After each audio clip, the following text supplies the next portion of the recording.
Today we're going to teach you how to make a classic tomato sauce, one of those recipes you can personalise and adapt in dozens of ways, but today, the basics. And it begins with an onion.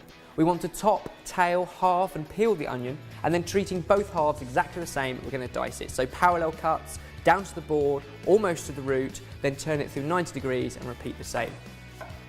With the onion diced, we can start the sauce itself. So you need a small pan with a lid. That's important because we're going to sweat the onions. And what you need to do is add in a couple of tablespoons of olive oil.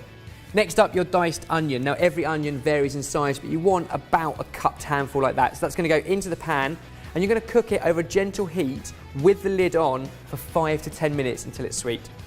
The key to sweating the onions is you need to get rid of any crunch and any rawness. You want them soft, sweet and translucent. By sweating them, you're half frying with the oil in the bottom of the pan, but with the lid on top, they half steam as well. They'll need a couple of minutes head start while we prep a clove of garlic. All we need to do is crush it, peel it and chop it. Again, using the claw motion, and once you're happy, hand on top and just rocking it up and down. The onion has now had a couple of minutes head start, so the garlic can go in too. Give it a stir and keep the lid on. Another top tip, if you're a beginner and you're worried that those onions might burn, a little pinch of salt at this point helps to draw out the moisture in the onions and prevents them burning. The biggest mistake people make is not giving their onions enough time to go soft, translucent and sweet. If at any point you find the pan is getting too hot and they're burning before they get to that stage, a little dribble of water will just save you. It'll give you a little bit of a safety margin so that it's going to stop them from burning. What you're looking for are almost jammy onions, so something like that. At this stage, turn the heat right up, and then we're going to splash in a glass of white wine. What you want it to do is reduce by half of the volume. So do that without the lid on. If you don't want to use wine, you can skip the step, or you could use veg stock instead. You can see most of the wine has evaporated away, so what you're left with is a concentrated flavour. Now you go in with tomatoes.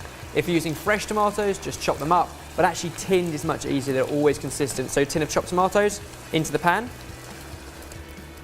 and then heat that to a boil and a very slow bubble for 10 or 15 minutes until you get a saucy consistency.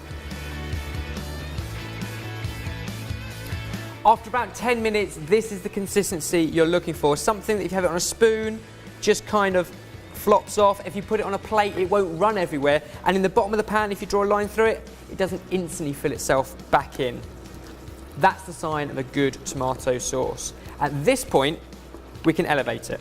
To transform a good tomato sauce into an excellent one, the top tip, a little dash of vinegar. Use whatever you got in your cupboard, white wine vinegar, red wine vinegar, cider vinegar. You could even use a bit of distilled malt.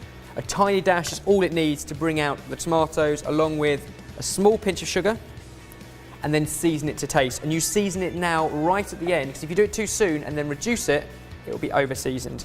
And there we go, a classic tomato sauce. And we're going to recap 3 top things to remember. Number 1, make sure you don't move on to the wine and tomato stage until your onions are fully cooked. No crunchy onions. Number 2, make sure you've got that saucy consistency, so when you draw a line through the bottom of the pan, it doesn't instantly fill in. And number 3, don't forget the vinegar and the sugar just before you season it.